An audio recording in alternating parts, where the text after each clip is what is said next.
Terima kasih Datuk Speaker kerana izinkan Puchung untuk mengambil bahagian dalam perbahasan tita ucapan Tuanku. Pertama sekali, Puchung ingin mengucapkan jutaan terima kasih kepada Tuanku kerana telah menegaskan di dalam ucapan Baginda bahawa Baginda tidak akan melayan permintaan apa-apa dari mana-mana pihak yang cuba menggugat kestabilan politik di negara kita. Kenyataan Tuanku ini telah once and for all mengukuhkan pentadbiran kerajaan perpaduan untuk masa 4 tahun yang akan datang, dan ini memberi suntikan keyakinan yang sangat kuat dan penting kepada pelabur-pelabur di luar sana terhadap kestabilan politik di Malaysia.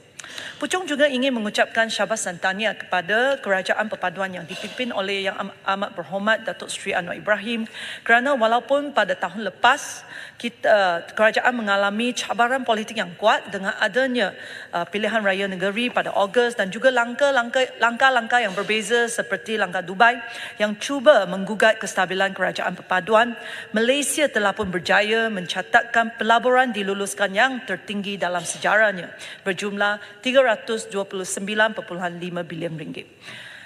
Datuk Speaker, cabaran sekarang ialah bagaimana kita dapat memastikan pelaburan yang diluluskan ini dilaksanakan on the ground.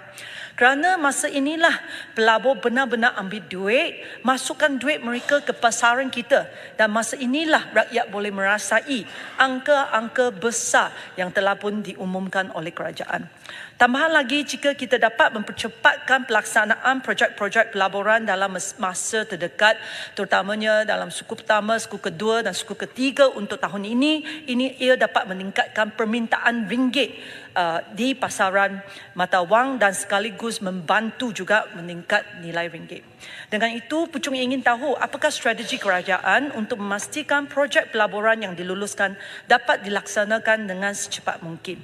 Datuk Speaker, Puchung sangat mengalu-alukan inisiatif MITI dalam mewujudkan Invest Malaysia Facilitation Centre (IMFC) pada 1 Disember 2023 sebagai one-stop center yang bertujuan mempercepatkan pelbagai proses kelulusan dan mengurangkan karena birokrasi dalam penyampaian perkhidmatan awam.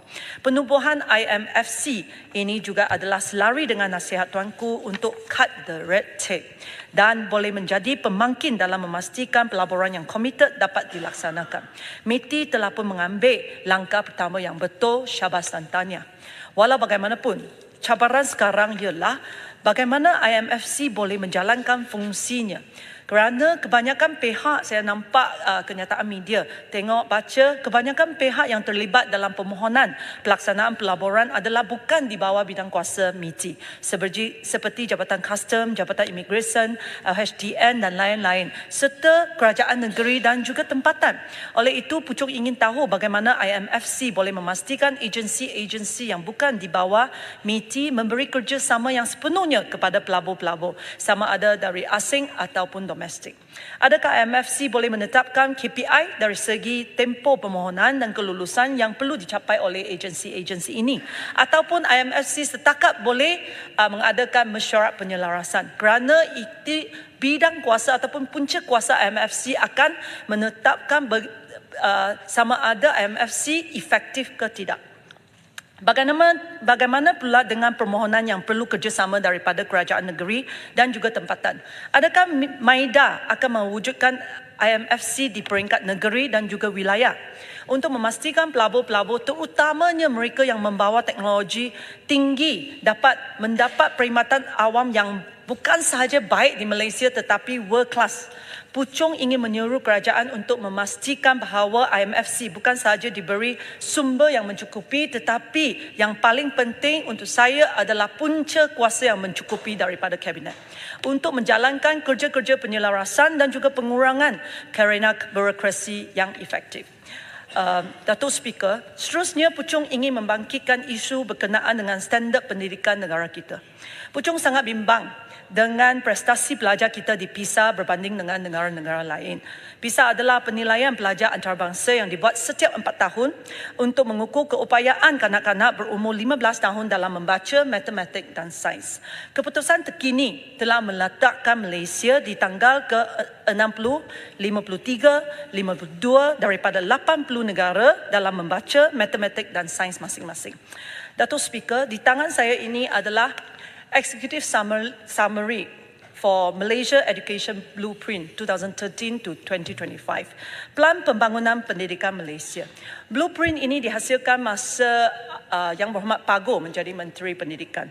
Saya masih ingat lagi masa lancarkan blueprint ini, kita diberitahu bahawa blueprint ini dihasilkan dengan kos ataupun wang rakyat 20 juta ringgit kerana kerajaan melantik konsultan yang terkenal McKinsey untuk menghasilkan blueprint ini. Dan saya tengok laporan berita tahun lepas apabila kementerian menyambut sedekat selepas pelaksanaan blueprint ini, mereka melabelkan pelaksanaan blueprint ini sebagai berjaya. Tetapi hari ini saya nak tanya sama ada pelaksanaan blueprint ini betul-betul berjaya. Antara outcome, saya masih ingat lagi apabila saya baca blueprint ini itu 10 tahun yang lalu lah, 11 tahun yang lalu.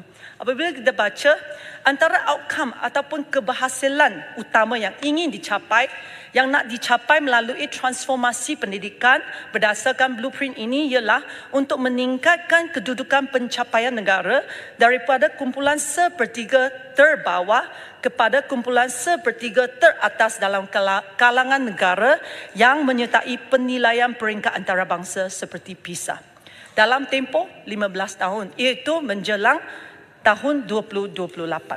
Datuk Speaker, selepas 11 tahun selepas blueprint ini dilancarkan dan 4 tahun lagi ke sasaran 2028, Malaysia masih lagi di kumpulan sepertiga terbawah di PISA.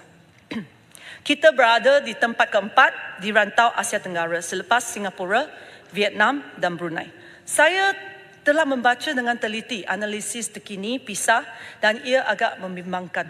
Di Malaysia, hanya 41% pelajar yang dapat mencapai sekurang-kurangnya tahap 2 dalam matematik, iaitu basic mathematics. Misalnya, membandingkan jarak dua laluan alternatif ataupun menukar harga kepada currency ataupun mata wang yang berbeza. Ini sangat basic. Tetapi bayangkan, lebih daripada separuh pelajar umur 15 tahun di Malaysia tidak mampu menjawab soalan tahap ini.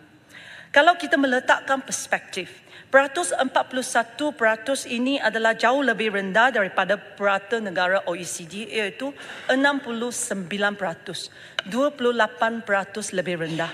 Lebih menyedihkan lagi kalau kita bandingkan dengan prestasi pelajar di Singapura, Jepun, Hong Kong, Macau, Taiwan dan Estonia, di mana lebih daripada 85% pelajar mereka boleh menjawab soalan tahap 2. Jika kita bandingkan dengan Vietnam, 72% pelajar mereka boleh mencapai sekurang-kurangnya tahap 2 matematik. 31% lebih tinggi daripada kita. Datuk Speaker, Puchong sangat sekarang suka bandingkan kita dengan Vietnam kerana saya nampak dan observe bahawa Vietnam is catching very fast and they are doing everything, a lot of things right dengan izin. Jika kita relax lagi, Puchong sangat khawatir bahawa generasi akan datang tidak dapat bersaing dengan mereka. Bukan bersaing dengan Singapura, tetapi bersaing dengan Vietnam. Tidak dapat bersaing dengan Vietnam pada masa depan. Dengan itu, Puchong ingin tahu apakah strategi Kementerian Pendidikan untuk meningkatkan prestasi pelajar kita dalam membaca, matematik dan sains. Sebenarnya dalam blueprint ini ada banyak cadangan. Kalau kita ini adalah summary. Kalau blueprint itu lebih tebal sikit. Tapi di dalam blueprint ini ada banyak cadangan yang boleh meningkatkan prestasi belajar. Tetapi belum lagi dilaksanakan oleh kementerian. Puchong ingin mencadangkan kementerian untuk menilai semula cadangan-cadangan ini dan bagi cadangan yang high impact boleh mengambil langkah dengan segera. Memandangkan kita ada 4 tahun lagi untuk mencapai sasaran kita. Datuk Speaker, mengikut kajian pada tahun 2019, bagi negara atau ekonomi yang berbelanjaan terkumpul, cumulative expenditure bagi setiap pelajar sepanjang tahun sekolah antara umur 6 hingga 15 di bawah $75,000, perbelanjaan pendidikan yang tinggi, lebih tinggi dikaitkan dengan prestasi yang lebih tinggi dalam matematik di ujian PISA. Di Malaysia, perbelanjaan adalah lebih rendah, iaitu kira kira-kira $50,700. Oleh itu, dari segi perbelanjaan, jika kita dapat meningkatkan perbelanjaan pendidikan dan belanjanya di tempat yang betul, kita boleh meningkatkan lagi prestasi belajar. Walau bagaimanapun, Puchong tahu bahawa sekarang kerajaan tidak mampu melabur lebih lagi untuk pendidikan kerana beban kewangan yang sangat berat dengan legasi hutang 1 trilion ringgit. Di sini saya ada satu cadangan yang boleh meningkatkan perbelanjaan pendidikan tanpa meningkatkan beban kerajaan. Saya mendapati bahawa di Puchong terdapat 18 tapak sekolah, iaitu 6 untuk sekolah bersepadu, 5 sekolah menengah dan 7 sekolah rendah dengan keluasan sehingga 155 ekar. Dan dalam tempoh 10 tahun yang lepas, tiada satu sekolah baru yang dibina di tapak-tapak ini. Kebanyakan tapak ini perlukan kos untuk penyelenggaraan dan kebanyakannya adalah semak samun. Puchong rasa kawasan-kawasan parlimen lain juga mengalami situasi yang sama. Kita sentiasa ada banyak tapak sekolah tetapi kerajaan sentiasa kata tiada dana yang mencukupi untuk membina sekolah yang baru. Ataupun tiada permintaan. There is no need. Puchong ingin cadangkan kerajaan untuk mengkaji sama ada kerajaan pusat boleh bekerjasama dengan kerajaan negeri untuk penukaran untuk tujuan penukaran kegunaan tanah supaya kita boleh menyewa tapak-tapak sekolah yang belum lagi ada rancangan untuk membina baru bagi kegunaan komersial ataupun pertanian. Dan semua pendapatan yang dijana daripada sewaan ini boleh masuk ke satu tabung, misalnya tabung pendidikan negeri, di mana kerajaan pusat dan juga negeri boleh menggunakan dana tambahan ini untuk pembangunan pendidikan dan penyelenggaraan sekolah di negeri tersebut. Untuk tapak-tapak tertentu yang sudah tentu kita tak ada, mungkin akan membina sekolah baru, maka kerajaan boleh menimbang sama ada kita boleh menjual untuk masuk dan semua dana yang dari penjualan tanah ini boleh masuk kepada tabung pembinaan sekolah baru negeri. Saya sentiasa fikir tiada gunanya jika Puchong ada 18 tapak sekolah tetapi kerana kekurangan dana kerajaan tiada satu pun sekolah baru. Lebih baik jika kita kerajaan boleh jual 1 ataupun 2 tapak yang sesuai dan dengan pendapatan yang didapati daripada penjualan menyediakan 1 sekolah baru dan kalau ada ekstra lagi bagi lagi untuk pembangunan pendidikan di Puchong sama ada naik taraf ataupun bagi allowance ekstra untuk guru-guru ataupun guru besar ataupun pegawai-pegawai di sekolah. Ya, kerajaan sekarang memang telah pun mengalami kekangan kewangan. Tetapi anak-anak kita tidak boleh menunggu apabila kerajaan memperbaiki kedudukan kewangan sebelum lebih banyak dana boleh disalurkan untuk meningkatkan kualiti pendidikan mereka. Oleh itu, Puchong bentangkan cadangan ini dan harap dapat pertimbangan kerajaan. This is an out of the box suggestion, tapi inilah masa kita perlu think out of the box supaya kita boleh dapatkan lebih dana untuk meningkatkan kualiti pendidikan di negara kita. Datuk Speaker, akhir sekali, Puchong ingin membangkitkan sekali lagi isu berkenaan dengan suntikan vaksin HPV untuk kanak-kanak perempuan umur 13 yang boleh mencegah kanser cervix untuk generasi akan datang. Puchong telah pun beberapa kali saya membangkitkan tentang isu ini sejak Mac tahun lepas. Tetapi it seems to have fallen into deaf ears dengan izin. Secara ringkasnya, sejak 2010, kerajaan memberi suntikan vaksin HPV kepada semua pelajar perempuan umur 13. Tetapi usaha ini tergendala apabila COVID-19 melanda dunia pada tahun 2020. Sehingga tahun lepas, lebih daripada 500,000 dari kohort pelajar perempuan umur 13 pada 2020 hingga 2023 telah pun tercicir dari suntikan ini. Pada bulan Jun tahun lepas, Kementerian Kesihatan dalam jawapan kepada saya telah pun mengumumkan bahawa ada 120 juta ringgit yang telah diperuntukkan untuk perolehan vaksin HPV pada 2023. Walau bagaimanapun, saya telah pun mendapat maklumat bahawa walaupun tender perolehan vaksin kerajaan telah pun tutup sejak September 2023, tetapi sampai sekarang kerajaan belum lagi memuktamadkan perolehan ini. Pucung ingin tanya bila kerajaan akan memuktamadkan perolehan vaksin HPV supaya roll out boleh dibuat secepat mungkin kepada mereka yang tercicir.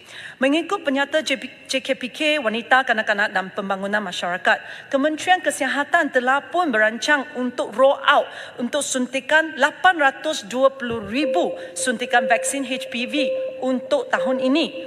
Adakah ia masih lagi sempat dibuat memandangkan perolehan vaksin telah pun sudah lambat? Pucung ingin meminta penjelasan daripada Kementerian Kesihatan dan apakah tindakan yang akan diambil oleh kementerian untuk memastikan bahawa anak-anak kita diberi suntikan dan elak daripada kanser cervix pada masa depan. Itu sahaja yang Pucung ingin bangkitkan. Terima kasih Datuk Speaker dan Pucung mohon menyokong titah Tuanku. Terima kasih Yang Berhormat Pucung. Saya berikutnya